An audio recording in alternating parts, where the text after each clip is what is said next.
Stop right there. The words flew out of my mouth with such authority that my daughter Jessica froze mid-step on my front porch, her hand still gripping the doorknob she'd been turning without permission. Behind her stood my son-in-law Marcus, holding what looked like architectural blueprints, and their contractor friend who I'd never met, but who was already eyeing my bathroom window from the outside. The audacity of what they were planning, what they thought they could just announce and execute in my own home, hit me like a physical blow to the chest. Before we jump back in, tell us where you're tuning in from, and if this story touches you, make sure you're subscribed, because tomorrow I've saved something extra special for you. My name is Patricia Coleman, and at 72 years old, I thought I'd seen every possible way that family could surprise you. I was wrong. What happened in my modest two-bedroom ranch house in Clearwater, Florida, over the course of 18 months would teach me that sometimes the people you've sacrificed the most for are the ones most willing to walk all over your boundaries when it serves their purposes.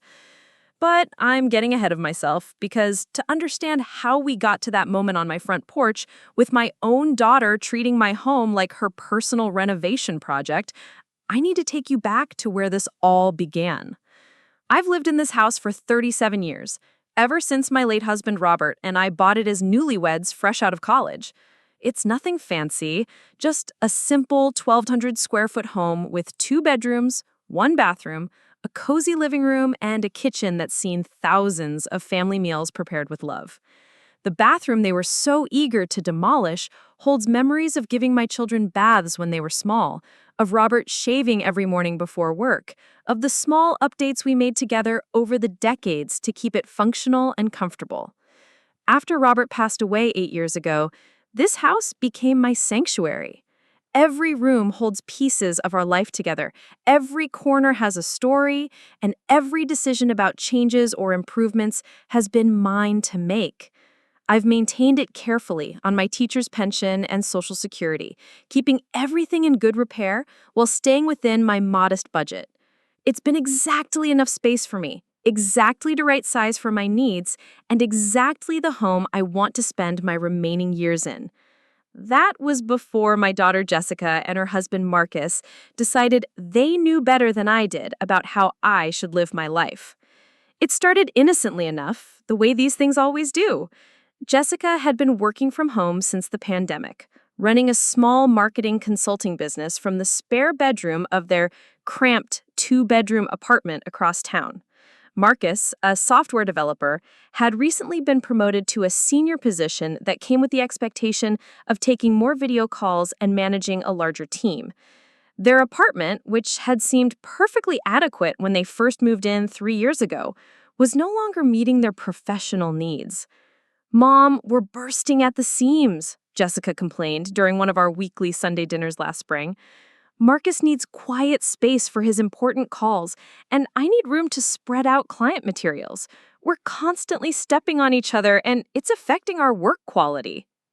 I listened sympathetically, as any mother would. Young couples face challenges, and workspace issues seemed like a reasonable problem to solve. "Have you looked into renting a larger apartment?" I suggested gently. "Or maybe there are some co-working spaces in your area." Marcus jumped in with a tone that should have been my first warning sign. "Patricia, the rental market is absolutely insane right now. Anything bigger than what we have would cost us an extra $800 to $1,000 a month. Co-working spaces are expensive too, and they don't give us the privacy we need for confidential client calls." "We were actually thinking," Jessica said, her voice taking on that particular tone she'd used as a teenager when she wanted something, "maybe we could set up a small office space here at your house. Just temporarily, until we figure out something more permanent." The request seemed reasonable at first glance. I had a spare room that I used mainly for storage and the occasional overnight guest. If my daughter and son-in-law needed workspace for a few hours here and there, surely I could accommodate that. After all, what else was I using that room for on a daily basis? "What exactly are you thinking?" I asked, already mentally rearranging some of the stored items to make room for a desk and chair. Just a couple days a week to start, Jessica said quickly. Maybe Tuesday and Thursday afternoons when we have our biggest client calls. We'd bring our own laptops, wouldn't need anything from you except a quiet space with good internet. It seemed harmless enough, a loving mother helping her adult child through a temporary challenge. I suppose that would be fine, I agreed. The spare room has good lighting and my internet connection is reliable. Looking back now, I realized that was the moment I opened a door that would prove nearly impossible to close. Because what started as a couple days a week quickly became something else entirely. Within 2 weeks, Tuesday and Thursday afternoons had expanded to Monday through Friday mornings. Then it became full days on Tuesday and Thursday, with half days on Monday, Wednesday, and Friday. Jessica and Marcus had essentially created a second office in my spare bedroom, complete with a printer they'd moved in without asking, file cabinets they'd purchased and installed along my walls, and a large whiteboard that they'd mounted that blocked one of my windows. "Mom, this arrangement is working out so well," Jessica said cheerfully when I mentioned that they seemed to be at my house more than their own apartment during business hours. "Our productivity has increased dramatically, and Marcus's promotion is going better than expected. Would it be okay if we left some of our office equipment here permanently?" It's such a hassle moving everything back and forth. Before I could fully process what that meant, my spare bedroom had been transformed into their satellite office. My stored photo albums, holiday decorations, and Robert's books had been relocated to my garage without my explicit permission. Their office chairs, desk accessories, and business materials now dominated the space that had been my catch-all room for nearly 4 decades. But I told myself this was temporary. Jessica had stressed repeatedly that this was just until they could find a better apartment or figure out a different long-term solution. I was helping my daughter succeed in her business, supporting her marriage by giving them the space they needed to work effectively. Surely that was what a good mother should do. The first red flag I should have noticed was how comfortable they became treating my house like their own. Jessica started keeping a spare key, letting herself in on mornings when I was still having my coffee and newspaper time. Marcus began leaving his lunch in my refrigerator and using my coffee maker throughout the day. They both started answering my landline phone when it rang during their work hours, telling my friends and doctors' offices that Patricia is busy, but I can take a message. When I gently mentioned that I preferred to answer my own phone calls, Jessica laughed and said, "Mom, we're just trying to be helpful. Besides, most of your calls are just telemarketers anyway, right?" The casual dismissal of my preferences should have been a clearer warning than it was. But I convinced myself that these were minor adjustments, small prices to pay for supporting my daughter's professional success. After all, they weren't asking me for money, just space and convenience. Compared to what some parents had to do to help their adult children, this seemed manageable. That mindset lasted until the day I came home from my weekly grocery shopping to find a locksmith in my driveway, and Jessica directing him to install a separate entrance to what had been my spare bedroom. "What's going on here?" I asked, setting down my grocery bags and staring at the man who was literally cutting a hole in the side of my house.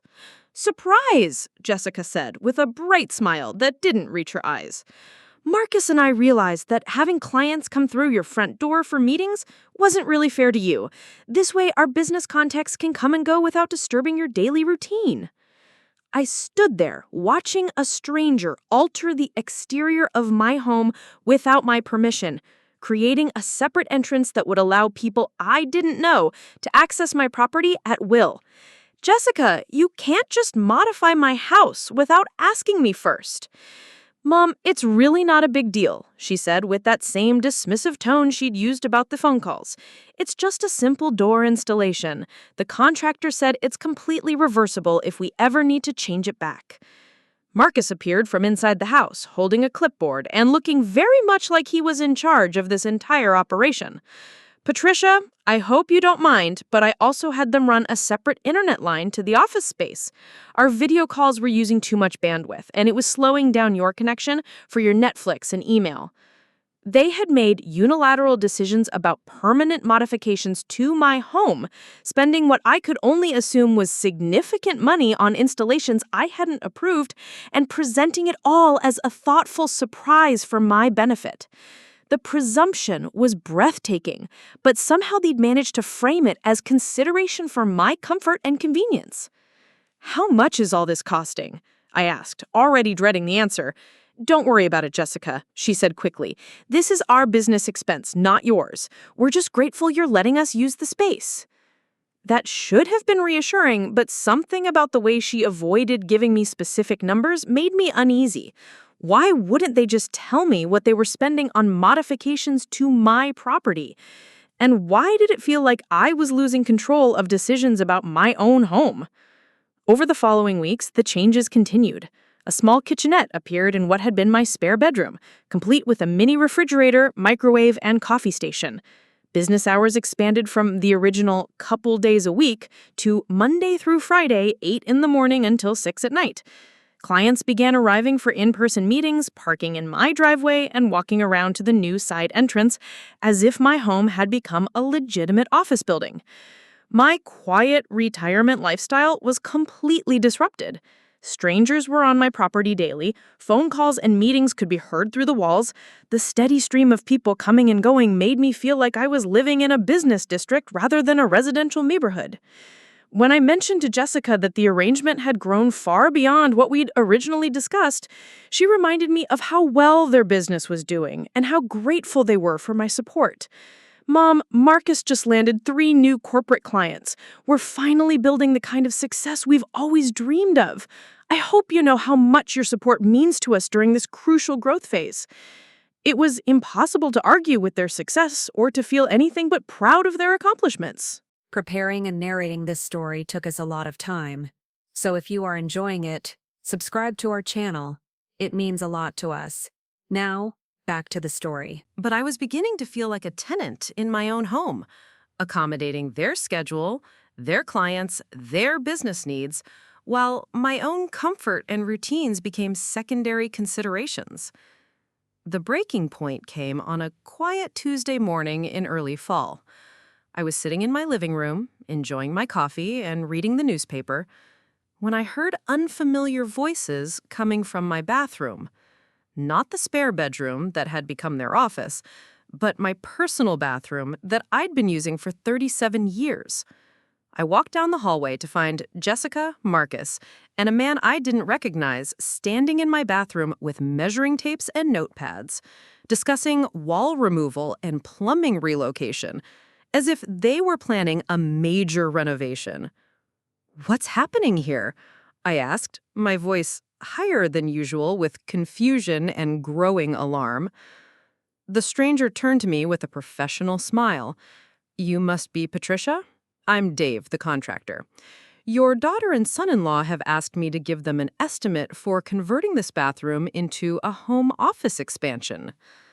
I felt the blood drain from my face. Converting my bathroom? Into what? Jessica stepped forward with that same bright smile she'd used when announcing the locksmith. "Mom, we've been thinking about this for weeks. The office space in the spare room is great, but we really need additional room for our expanding client base. If we remove the bathtub and toilet, we could fit 2 more desks and a conference table in here. It would be perfect for our growth plans."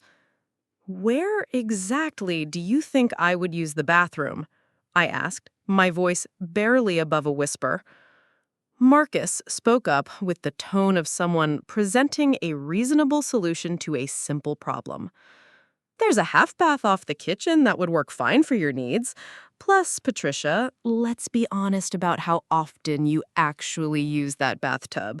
When's the last time you took a bath instead of just using the shower?" They had discussed, planned, and nearly decided to eliminate my only full bathroom, the space where I showered every morning, where I kept my medications and personal care items, where I had privacy for the most intimate aspects of daily life. They had done this without consulting me, as if my living needs were merely inconveniences to be worked around in service of their business expansion. "This is my home," I said, surprised by the strength in my own voice. "You cannot remove my bathroom." "Mom, you're being dramatic," Jessica said with a tone that made me feel like a child having an unreasonable tantrum. "It's just space optimization. Successful businesses need room to grow, and we're family. Surely we can find creative solutions that work for everyone." Dave, the contractor, was standing there with his measuring tape, waiting for direction, probably assuming this was a normal family discussion about home improvements. I realized that, to him, Jessica and Marcus looked like homeowners making decisions about their property, while I looked like an elderly woman being consulted about changes that had already been decided. "I need to think about this," I said finally, knowing I needed time to process what had just happened and figure out how to respond. "Of course," Jessica said quickly. "Take all the time you need. Dave, why don't you go ahead and draw up those plans we discussed, and we'll get back to you once Mom has had a chance to consider all the benefits." After they left, I sat in my bathroom for a long time, looking at the space they wanted to eliminate. The vanity where Robert used to shave every morning, the bathtub where we'd bathed our children when they were small, where I'd soaked tired muscles after long days of teaching, where I still occasionally enjoyed a hot bath with Epsom salts when my arthritis flared up. The medicine cabinet that held my prescriptions, my toothbrush, the small personal items that represented my daily routine and independence. They saw empty space that could be optimized for business purposes. I saw the last pieces of the life I'd built in this house, the final spaces that were still entirely mine. That evening, Jessica called to check on my thoughts about the renovation proposal. "Mom, I hope you're not upset about this morning. We're just trying to think creatively about how to make the most of the space we have available." "Available space?" I repeated. "Jessica, that's my bathroom. It's not available space. It's a necessary part of my daily life." "But Mom, you have to admit the half bath would meet your basic needs. And think about what this could mean for our business. We're talking about the potential to double our client capacity, which means doubling our income. This could really set us up for financial security." The conversation continued for over an hour, with Jessica presenting various arguments about space efficiency, business growth, and family cooperation. She made it sound like I was being selfish for wanting to keep a full bathroom in my own home, while they were being generous by including me in their success story. By the time I hung up the phone, I was exhausted and confused. Was I being unreasonable? Was I holding back my daughter's success because I was too attached to maintaining things exactly as they'd always been? These were the questions that kept me awake that night, staring at the ceiling of the bedroom I'd shared with Robert for so many years. But somewhere in the early morning hours, as I lay there thinking about everything that had led to this moment, I began to see the pattern clearly for the first time. The gradual expansion from a couple days a week to full-time business operations, the installation of permanent modifications without my permission, the casual dismissal of my preferences and routines, the assumption that my living space was theirs to reorganize according to their needs. This had never been about temporary help during a difficult time. This had been about taking over my home, piece by piece, until my own needs and comfort became secondary to their business ambitions. And now they wanted to eliminate my bathroom, one of the most essential and private spaces in any home, because it wasn't convenient for their expansion plans? I got up that morning with a clarity I hadn't felt in months. Whatever happened next, I would not allow them to remove my bathroom. But I had no idea yet just how far they were willing to go to get what they wanted, or how much more I would discover about what they really thought of my rights as a homeowner and their obligations as family members. The next few days were relatively quiet. Jessica and Marcus continued their normal work routine in what had been my spare bedroom, but they didn't mention the bathroom renovation again immediately. I began to hope that maybe my response had made them reconsider. that they'd realized the request was too much and would find other solutions for their expansion needs. I should have known better. The following Monday morning, I woke up to the sound of power tools in my backyard. I looked out my kitchen window to see Jessica directing 2 workers who were digging holes and setting up what appeared to be the foundation for some kind of structure. I threw on my robe and went outside, where Jessica greeted me with her usual bright smile. "Good morning, Mom. I hope we didn't wake you too early. The contractor said it was best to start this project first thing in the morning while it's still cool." "What project?" I asked, though I was beginning to dread the answer. "We decided you were absolutely right about keeping your bathroom intact," she said, as if she was being generous and accommodating. "So instead, we're adding a small addition to the back of the house. It'll be a dedicated conference room and office expansion, which means we won't need to modify any of your existing living space." I stared at the men who were installing what looked like the beginning of a concrete foundation. "Jessica, you cannot build an addition onto my house without my permission." "Mom, it's really more like a large shed with electrical and plumbing hookups," Marcus said, appearing from around the side of the house with architectural drawings.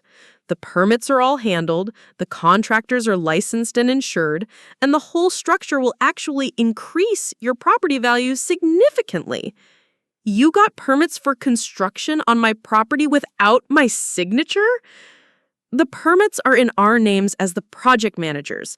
Since we're family and this is benefiting everyone, the city didn't require separate homeowner authorization. Plus, we're covering all the costs, so there's no financial burden on you at all." I felt like I was living in some alternate reality where my own daughter could authorize major construction projects on my property without my knowledge or consent.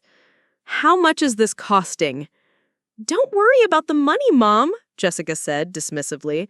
"Our business is doing well enough to handle this investment. Think of it as an improvement to your property that you're getting for free."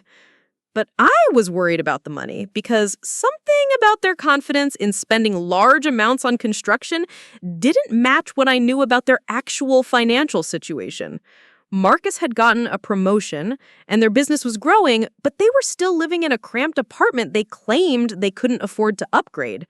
Where was this construction money really coming from?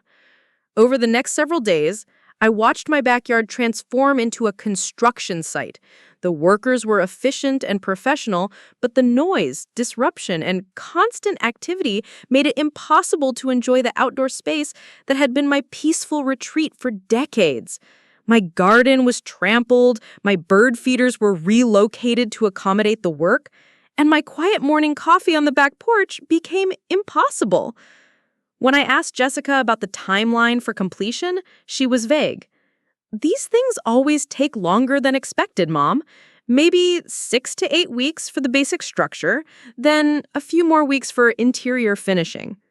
2 months of construction in my backyard, minimum. 2 months of noise, workers, disruption, and chaos, all for a building I'd never agreed to and didn't want. But every time I tried to express concerns, Jessica reminded me of how grateful they were for my support and how much this would benefit everyone in the long run. "Mom, once this is finished, we'll have everything we need in one consolidated location," she explained. "No more clients coming through your front door, no more disruption to your daily routine. You'll barely know we're here." That phrase, "you'll barely know we're here," struck me as particularly revealing, because the truth was, I did know they were here, constantly. My home had become their primary workplace, my property had become their business location, and my daily life had become secondary to accommodating their professional needs.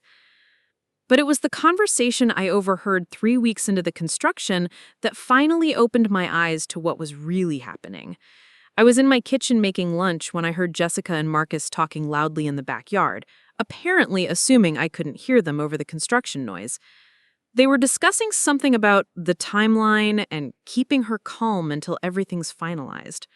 "Marcus, you need to be more careful about how you phrase things," Jessica was saying. She's already suspicious about the permits and the money.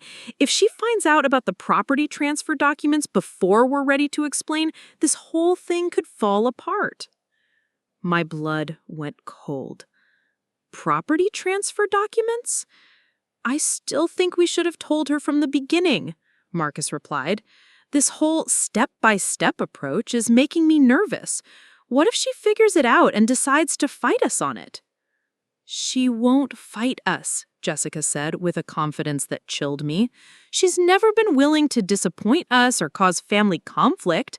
As long as we frame everything as being for her benefit, she'll go along with it. Besides, by the time the addition is finished and everything's established, it'll be too late for her to reverse course even if she wanted to. I stood frozen in my kitchen, pieces of a puzzle finally clicking into place. This wasn't about temporary workspace or business expansion. This was about something much larger, something that involved property transfer documents and timelines and keeping me calm until everything's finalized. They were planning to take my house. The realization hit me with such force that I had to sit down at my kitchen table to steady myself. All of it, from the very beginning, had been part of a larger plan. The gradual expansion of their presence, the permanent modifications, the construction of additions, all of it designed to establish their claim to my property while making me feel like a willing participant in my own displacement. I spent the rest of that afternoon in a state of shock, reviewing every conversation, every decision, every moment when I'd felt uncomfortable but convinced myself I was being unreasonable. The pattern was clear now. They had been systematically taking over my home, establishing their business and personal presence so thoroughly that my own claim to the property would become secondary to their operational needs. That evening, I did something I should have done months earlier. I called my lawyer, David Martinez, who had handled Robert's estate and my financial planning for the past 8 years. David, I need your advice about something that's been happening with my house, I said, and then described everything from the beginning. The gradual expansion of their workspace, the unauthorized modifications, the current construction project, and the conversation I overheard about property transfer documents. The silence on the other end of the line was telling. Finally, David spoke with a gravity that confirmed my worst fears. Patricia, you need to get down to my office first thing tomorrow morning, and you need to bring any documents you've signed recently, anything at all that Jessica or Marcus might have presented to you as routine paperwork or business formalities. What kind of documents? I asked, though I was already remembering several occasions when they'd asked me to sign papers they described as construction permits, utility authorizations, or insurance updates. Anything involving your property, your address, or your legal status as homeowner, Patricia. If they've been planning what it sounds like they've been planning, they would need your signature on documents that you might not have realized were significant at the time. I spent that night going through my files, looking for any papers I'd signed over the past 18 months. What I found made my hands shake. Mixed in with what I thought were routine authorizations were documents that, upon closer examination, seemed to involve much more significant legal implications than I understood when signing them. There was a document I signed that I thought was authorizing the separate internet installation, but which actually seemed to establish Jessica and Marcus as co-managers of the property for business purposes. Another paper I thought was an insurance update actually appeared to be some kind of shared liability agreement that gave them legal standing regarding the house. Most disturbing was a document they presented as a simple utility authorization that, reading it carefully now, seemed to establish them as primary residents for the purposes of municipal services and property management. I had been signing away my exclusive control over my own home, one innocuous-seeming document at a time, trusting that my daughter would never mislead me about the significance of what I was agreeing to. The next morning, I sat in David's office while he reviewed the papers I'd brought. His expression grew more serious with each document. He said, "Patricia, I'm afraid this is worse than I initially thought." These documents, taken together, establish a legal foundation for what's called adverse possession combined with shared property management. If you continue with their current trajectory and you don't take immediate action to reassert your exclusive ownership rights, they could potentially claim legal ownership of your home based on their business operations, improvements, and established residency. They can steal my house. It's more complicated than theft, but yes, under certain circumstances, they could potentially gain legal ownership through their established presence and the documents you've signed. The construction project particularly concerns me because permanent improvements to property can strengthen ownership claims significantly. David explained that I needed to act immediately to protect my rights. First, we would need to file legal notices revoking any agreements that had been misrepresented to me. Second, we would need to establish clear boundaries about the use of my property and require them to operate under formal lease agreements if they wanted to continue their business activities. Third, we would need to halt the construction project until proper ownership and permission issues could be resolved. What if they refuse to cooperate? I asked. Then we pursue eviction proceedings and property rights enforcement through the courts. Patricia, I know this is your daughter we're talking about, but what they're doing is a form of property appropriation that happens more often than you might think, especially when elderly homeowners are involved. I left David's office with a clear plan of action and a terrible understanding of how naive I'd been. My daughter and son-in-law had been systematically positioning themselves to claim ownership of my home, using my love for them and trust in family relationships to manipulate me into signing away my own rights. That afternoon, I sat in my living room and made a list of everything that needed to happen. I would need to confront Jessica and Marcus directly, present them with the legal realities of what they'd been doing, and give them the opportunity to voluntarily reverse course before formal legal action became necessary. But first, I needed to document everything. I took photographs of all the modifications they'd made to my home, copies of all the documents they'd had me sign, and detailed notes about every conversation and decision that had led to this point. Because if my own daughter was willing to steal my home through legal manipulation and emotional blackmail, I needed to be prepared to fight for my property and my independence with every tool available to me.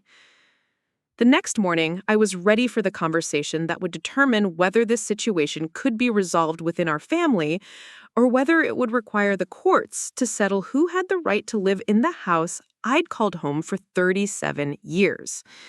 I had no idea yet just how shocked I would be by their response when confronted with the truth about what they'd been planning. The morning I decided to confront Jessica and Marcus, I woke up with a determination I hadn't felt in years.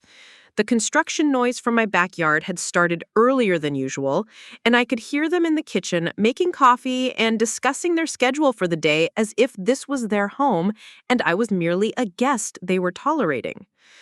I dressed carefully in my best navy blue dress, the one I'd worn to parent-teacher conferences when I was still working, because I wanted to feel like the authority figure I needed to be. Then I walked into my kitchen, where they were sitting at my table, laptops open, already deep into their morning business calls. "We need to talk," I said, my voice carrying more steel than they'd heard from me in months. Jessica looked up from her computer with mild annoyance. "Mom, can it wait? Marcus is about to join a conference call with potential investors, and I have a client presentation in 20 minutes. "No, it cannot wait," I replied, reaching over and closing her laptop with a firm snap. "Turn off your phones, cancel your calls, and sit down. This conversation is happening right now." The shocked look on both their faces told me everything I needed to know about how they'd been viewing our relationship. They genuinely hadn't expected me to assert authority in my own home, to prioritize my needs over their business schedule, or to demand their full attention for anything I considered important. Marcus started to protest. "Patricia, this really isn't a good time. The investor call took weeks to schedule, and if we miss it, then you'll reschedule it," I interrupted, just like I'm going to reschedule the relationship we've had for the past 18 months. I set the folder of documents David had helped me organize on the kitchen table between us. I know what you've been doing. I know about the property transfer documents, the adverse possession strategy, and your plan to claim ownership of my home through business establishment and improvements. The color drained from Jessica's face, but she recovered quickly, shifting into the same patronizing tone she'd been using for months. Mom, I think you've been talking to someone who's given you some very wrong information about our arrangement here. I've been talking to my lawyer, I said simply. The same lawyer who handled your father's estate and who's been managing my affairs for 8 years. He's reviewed every document you've had me sign, and he's explained exactly what you've been trying to accomplish. Marcus and Jessica exchanged glances, and I could see them recalibrating their approach in real time. The innocent confusion was replaced with something more calculating, more honest about their intentions. Look, Patricia, Marcus said, leaning forward with his hands clasped, maybe we should have been more upfront about our long-term thinking, but everything we've done has been in your best interests in mind. My best interests, I laughed, surprised by the bitterness in my own voice. Taking over my home, eliminating my bathroom, and filing legal documents that could give you ownership rights to my property? Exactly how does any of that serve my best interests? Jessica tried a different strategy, her voice becoming softer, more emotional. Mom, you're 72 years old. Do you really want to be dealing with all the responsibilities of home ownership at your age? The maintenance, the repairs, the financial management? We were trying to create a situation where you could stay in your home but not have to worry about all those burdens. By taking away my legal right to make decisions about my own property? By sharing the responsibilities, Marcus corrected. Patricia, be realistic about this. Your pension and Social Security aren't going to cover major home repairs indefinitely. What happens when you need a new roof, or the air conditioning system fails, or there's a plumbing emergency? We were positioning ourselves to be able to help with those situations without having to go through complicated financial arrangements every time. The audacity was breathtaking. They had been systematically undermining my autonomy and property rights, and they were presenting it as a favor they were doing for me. Let me understand this correctly, I said, my voice rising. You decided, without consulting me, that I was too old and incompetent to manage my own home, so you developed a plan to gradually take legal control of my property while making me feel grateful for your assistance? Is that an accurate summary? You're making it sound much more sinister than it actually is, Jessica said defensively. We love you, Mom. We want to take care of you. But we also have our own lives and businesses to build. This arrangement would have worked out well for everyone. Everyone except me, apparently, since no one bothered to ask what I wanted. The kitchen fell silent, except for the sound of power tools from the backyard construction project that was happening without my permission on my property with my daughter's money that I was beginning to realize might not actually be her money at all.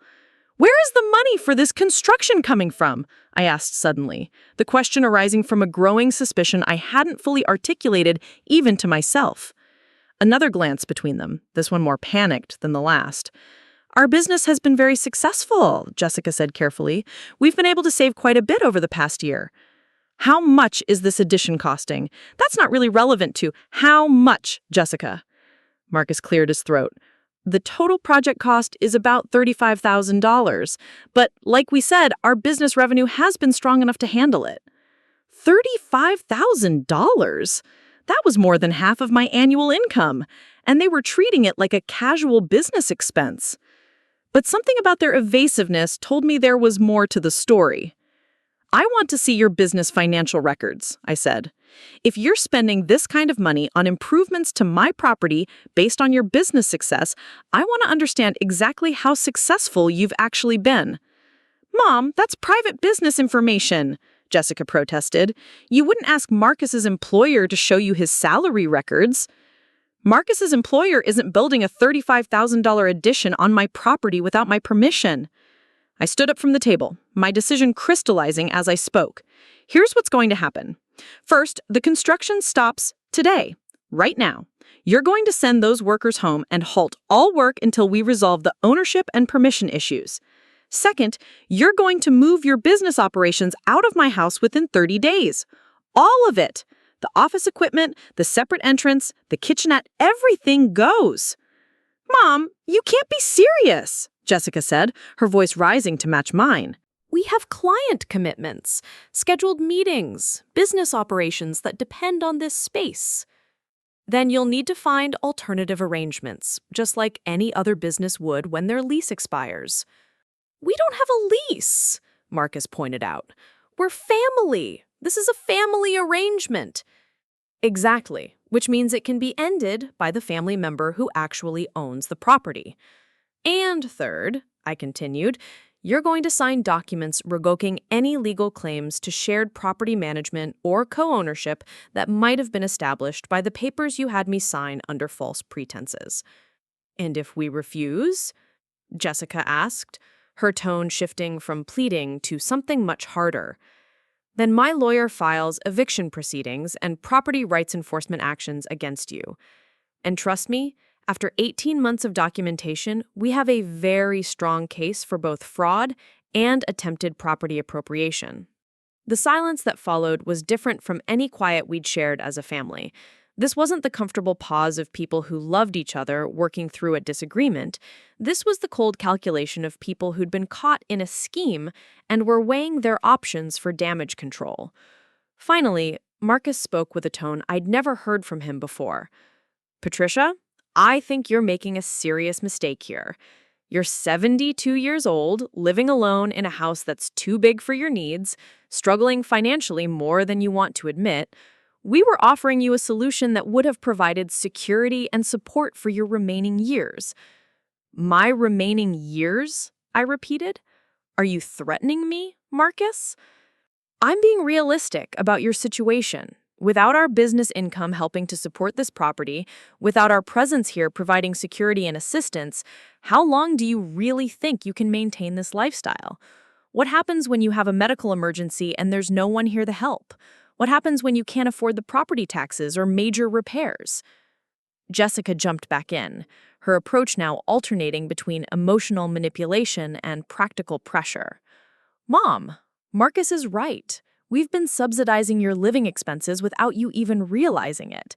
The increased utility costs from our business operations, the property improvements, the security system we installed, the landscaping maintenance we've been handling. If we leave, you're going to be facing bills and responsibilities you haven't had to think about for months.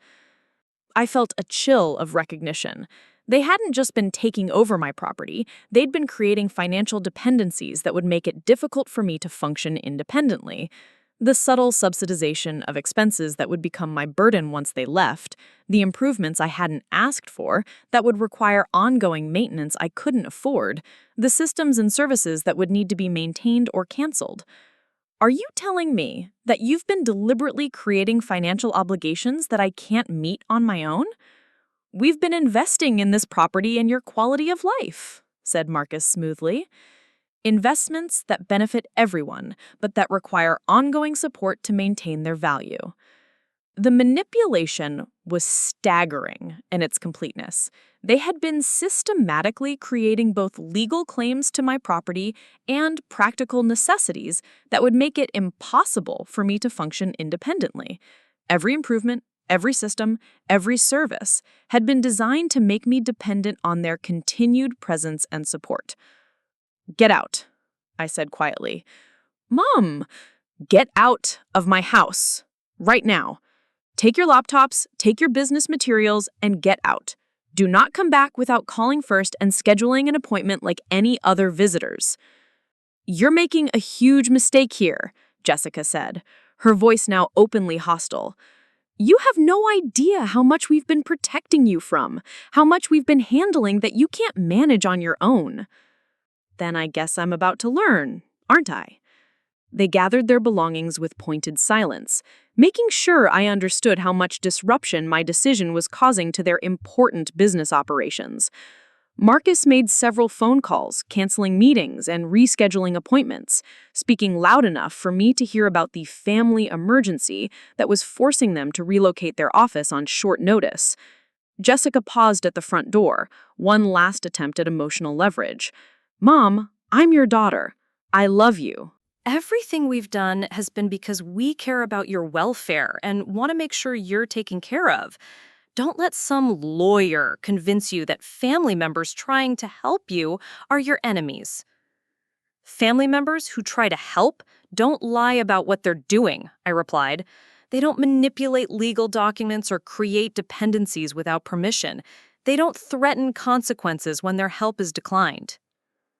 After they left, I called the construction supervisor and informed him that all work was to stop immediately, that he was to remove his crew and equipment from my property, and that any future work would require my direct written authorization.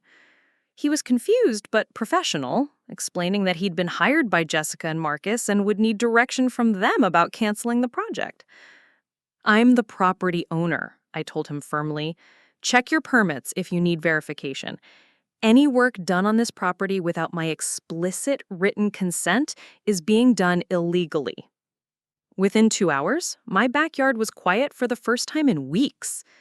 The foundation they'd been pouring was only partially complete, leaving an ugly scar in my garden that would need to be addressed. But the noise and disruption were finally over. That afternoon, I walked through my house, room by room, assessing the changes that had been made and what would need to be undone. The spare bedroom looked like a corporate office with professional equipment and furniture that had no place in a residential home. The separate entrance would need to be sealed and the exterior wall repaired. The kitchenette installation would require electrical and plumbing work to remove safely. But beyond the physical modifications, I was beginning to understand the psychological damage that had been done. For 18 months, I had been gradually trained to defer to their judgment, to prioritize their needs, to accept their decisions about my living space and daily routine. I had been systematically conditioned to see myself as a burden they were graciously accommodating, rather than as the homeowner with ultimate authority over my own property. The process of reclaiming my autonomy was going to require more than just removing their business equipment and repairing the physical changes to my house. I was going to have to rebuild my confidence in my own judgment and my right to make decisions about my own life without having to justify them to anyone else. That evening, David called to check on how the confrontation had gone. I described the conversation and their threats about my ability to maintain the property without their support. Patricia, that's exactly the kind of financial manipulation I was concerned about, he said. They've been creating artificial dependencies designed to make you feel incapable of independent living. It's a common strategy in financial elder abuse cases. Financial elder abuse? I repeated. Is that really what this is? When family members use relationship manipulation to gain control over an elderly person's property and assets, yes, that's exactly what it is. The fact that they're your daughter and son-in-law doesn't make it less serious. In some ways, it makes it more serious because they've exploited your trust and love for them to accomplish what strangers could never have managed. David explained that we would need to move quickly to formalize the revocation of any agreements they might try to claim were still valid. He would prepare documents clearly establishing my exclusive ownership and their status as former tenants without ongoing rights to the property. What if they refuse to sign the revocation documents, I asked. Then we file with the court to have the original agreements declared invalid based on fraud and misrepresentation. It will take longer and cost more money, but your case is very strong. The pattern of deception and the fact that you were not given accurate information about what you were signing creates a clear foundation for legal remedy. After hanging up with David, I sat in my living room and tried to process everything that had happened. My daughter, whom I had raised to value honesty and integrity, had spent 18 months lying to me and manipulating me in an attempt to steal my home. She had been willing to eliminate my bathroom, create financial dependencies I couldn't meet, and threaten my independence and security for the sake of her business expansion and property acquisition. The person I thought I knew, the daughter I had trusted completely, had been systematically betraying that trust while making me feel grateful for her attention and assistance. But perhaps the most painful realization was understanding how close they had come to succeeding. If I hadn't overheard that conversation about property transfer documents, if I hadn't consulted David, if I had continued trusting them for just a few more months, I could have found myself in a legal situation where my own home was no longer entirely mine. The manipulation was sophisticated, gradual, and expertly designed to use my love for them against my own interests, and it had nearly worked. The next morning, I began the process of reclaiming my house and my independence. I contacted utility companies to remove Jessica and Marcus from any shared account arrangements. I called my insurance company to verify that they had no coverage or claims related to my property. I scheduled contractors to provide estimates for removing the modifications they had made and restoring my home to its original condition. Each phone call was a small act of rebellion against the dependency they had tried to create. Each decision I made independently was proof that I was fully capable of managing my own affairs without their supervision or assistance.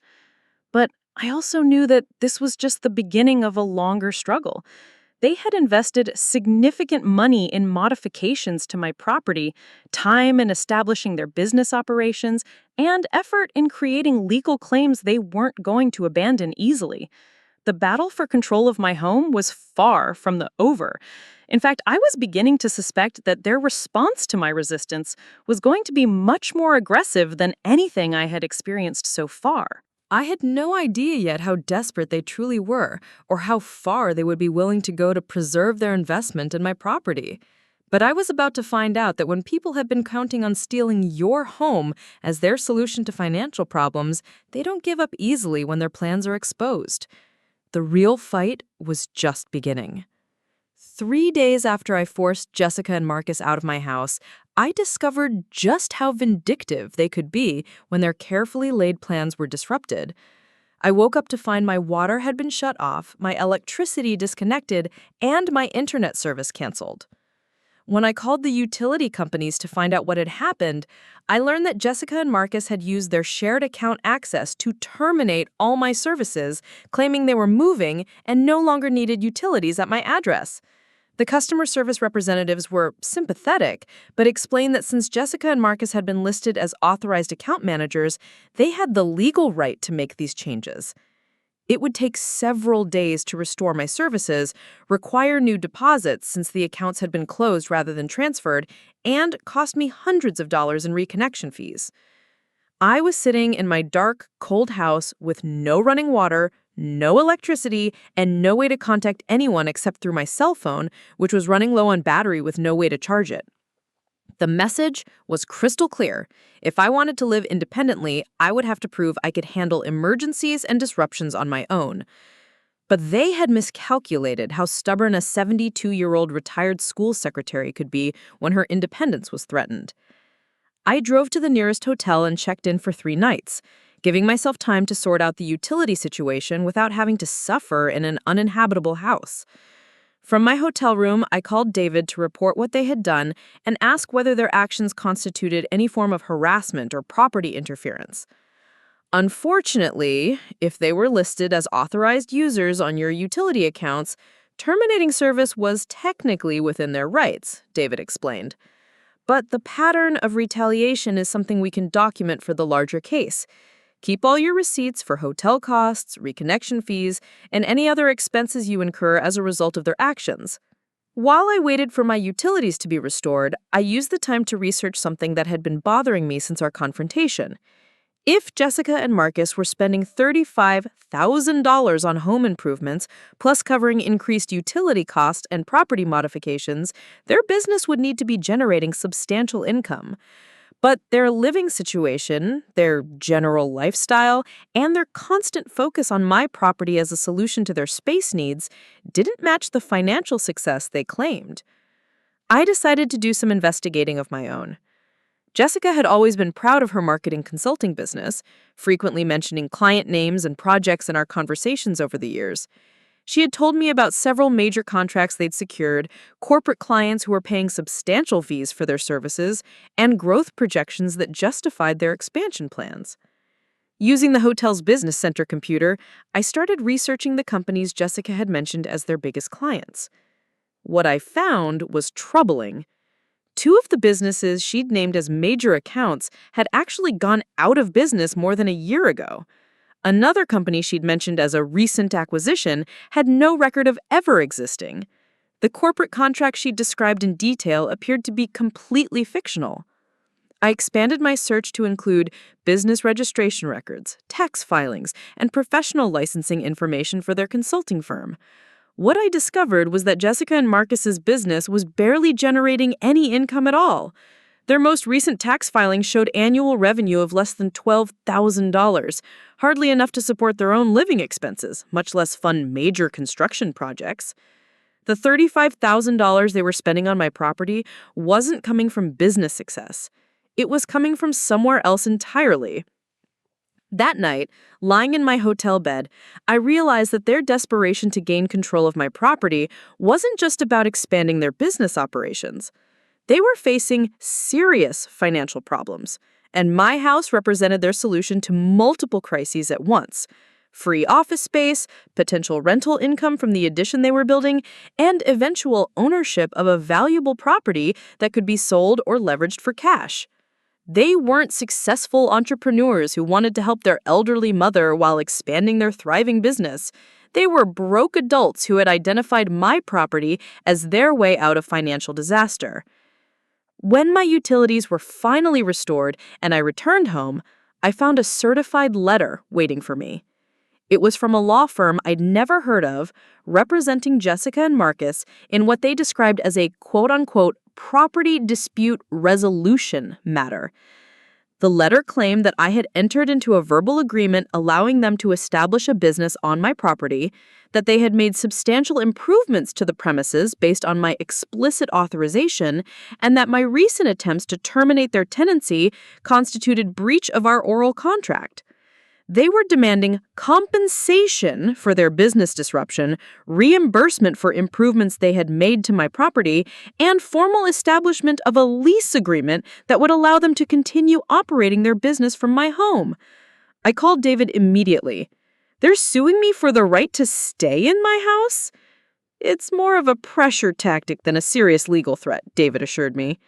"But yes, they're claiming that you can't simply evict them because they've established business operations based on your agreement and authorization. We'll need to respond formally, but this is exactly the kind of aggressive escalation I was expecting." How can they afford a lawyer if their business is failing? That's an excellent question, Patricia. Legal representation for this kind of case isn't cheap. Either they found a lawyer willing to work on contingency, which would be unusual for this type of dispute, or they have access to money they haven't been honest about. David helped me craft a response that documented the deceptive way they had obtained my signatures on various documents, the gradual expansion of their presence beyond anything I had agreed to, and my recent retaliation when I attempted to reassert my property rights. We also included evidence of their false claims about business success and the misrepresentation of their financial situation. But the legal maneuvering was just the beginning of their campaign to force me back into compliance with their plans. Over the next 2 weeks, I experienced a systematic harassment campaign designed to make my life so difficult that I would agree to let them return rather than continue fighting. My morning newspaper delivery was canceled.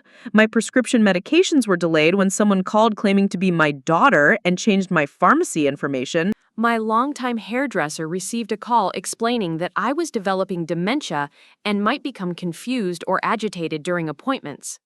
The most disturbing incident happened when I returned from grocery shopping to find a social services worker on my doorstep, responding to an anonymous report of an elderly woman living in unsafe conditions without adequate support or supervision. The worker was professional and quickly determined that the report was unfounded, but the message was clear. Jessica and Marcus were willing to use any means necessary to undermine my independence and credibility. "Mrs. Coleman, I have to ask," the social worker said as she prepared to leave after her brief inspection, "do you have family members who might be concerned about your living situation? Sometimes these reports come from relatives who are worried but don't know how else to express their concerns." I have family members who are upset that I won't let them take over my house, I replied honestly, but their concerns have nothing to do with my welfare and everything to do with their financial problems.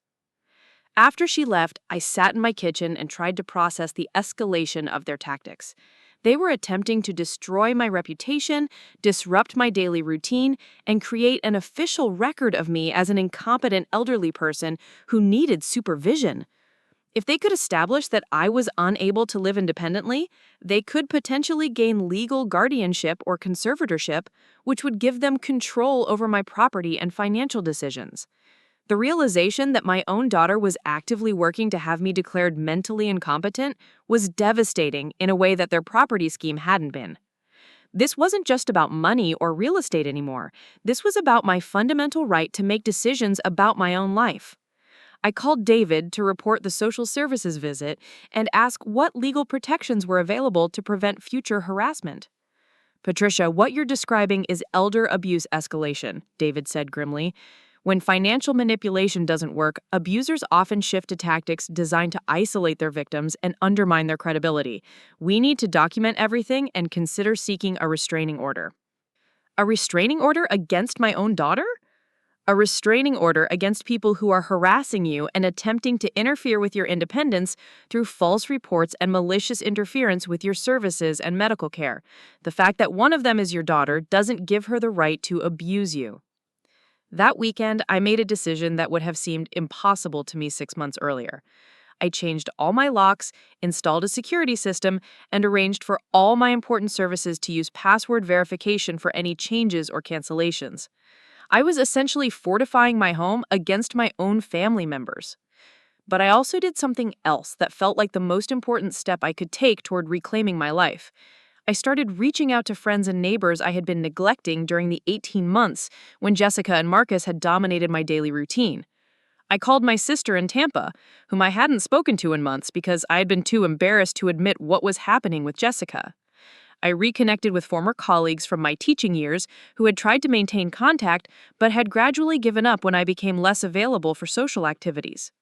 What I discovered was that I had a support network I'd forgotten about during the time when Jessica and Marcus had become my primary social connection. Friends who remembered me as a competent, independent person who had managed a household and career successfully for decades. People who were shocked to learn about the property takeover attempt and eager to help however they could. My neighbor, Mrs. Patterson, who lived 2 houses down and had noticed the construction activity in my backyard, admitted she'd been worried about what was happening but hadn't wanted to interfere in family business. Patricia, I've been watching strangers come and go from your house for months, and it didn't seem like the kind of activity you would normally allow, but I didn't know how to ask without seeming nosy. My sister Margaret was furious when I explained the situation. Patricia, why didn't you call me when this started? I could have helped you see what they were doing before it got this far. I thought I was being a good mother, I admitted. I thought supporting their business and helping them succeed was what family members should do for each other. Supporting family and allowing them to steal your house are 2 very different things, Margaret replied. And from what you've described, they've been planning this for much longer than 18 months. This kind of manipulation takes time to develop. Margaret's observations sparked a memory that had been nagging at me since I'd started investigating their financial situation. About 3 years ago, shortly after Jessica and Marcus had gotten married, they had asked me detailed questions about my estate planning, my retirement finances, and my intentions for the house after my death. At the time, I had assumed they were just young adults trying to understand how inheritances and family finances worked. Now I wondered if that conversation had been the beginning of their planning process. Had they been identifying my property as their eventual solution to financial problems, even before Marcus lost his job? Had the request for temporary workspace been the implementation of a plan they'd been developing for years? I called David to share this memory and ask whether there might be evidence of longer-term planning that could strengthen our case against their claims. Patricia, that's exactly the kind of information we need to establish premeditation. If we can show that they began planning to gain control of your property years before they established any business operations or made improvements, it undermines their claims about oral agreements and business partnerships. How would we prove something like that? Phone records, email communications, financial documents that might show they were struggling with money earlier than they claimed. If they've been planning this for years, there might be a trail of evidence that demonstrates their true intentions. David arranged for a private investigator to research Jessica and Marcus's financial history more thoroughly. What we discovered confirmed my worst suspicions about their motivations and timeline. Their financial problems had started much earlier than they'd admitted. Marcus had actually lost his previous job because of performance issues, not corporate downsizing.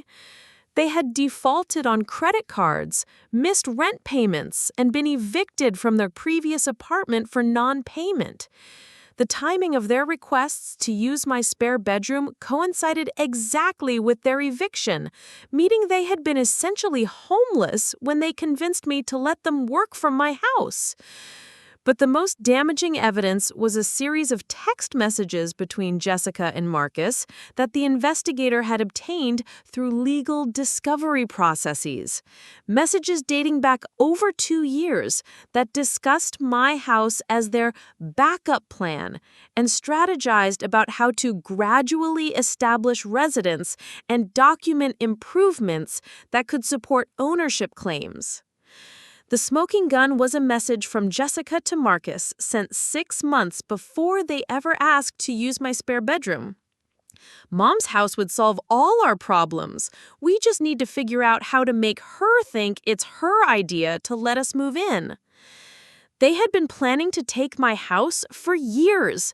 Every kindness I'd shown them, every accommodation I'd made, every signature I'd provided had been part of a carefully orchestrated scheme to steal my home and leave me dependent on their generosity for a place to live. The legal case became straightforward once we had evidence of premeditation and fraud. Their lawyer withdrew from representing them after David presented the text message evidence and their false financial claims. The court ruled that all agreements I had signed were invalid due to misrepresentation and that they had no legal claims to my property whatsoever. But the personal reckoning was more complicated than the legal resolution. 6 months after I'd confronted them in my kitchen, Jessica called me for the first time since their lawyer had dropped their case. Her voice was smaller, more uncertain than I'd heard it since she was a child. "Mom, Marcus and I wanted you to know that we're moving to Arizona. He found a job there, and we think a fresh start might be good for us." "What about your consulting business?" I asked, though I already knew the answer. "It wasn't as successful as we'd hoped," she admitted. "We're going to try a different approach to building our careers." There was a long pause, and I wondered if she was going to apologize, acknowledge what they had done, or try to rebuild some kind of relationship between us. "Mom, I hope you know that we never meant to hurt you. We were just trying to create a situation that would work for everyone." It wasn't an apology. It wasn't an acknowledgement of the deception, the financial manipulation, or the harassment.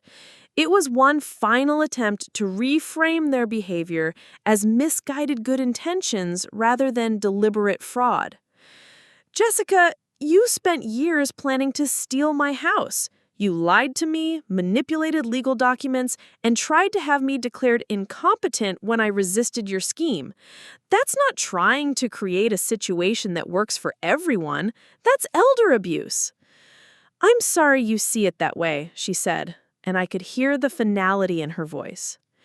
After she hung up, I realized that the daughter I thought I'd raised didn't exist.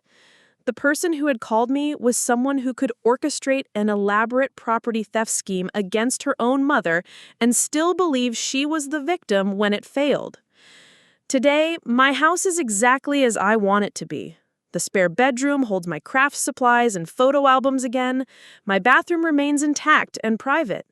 The construction scars in my backyard have been repaired and replanted with a vegetable garden that gives me more satisfaction than any business expansion ever could have.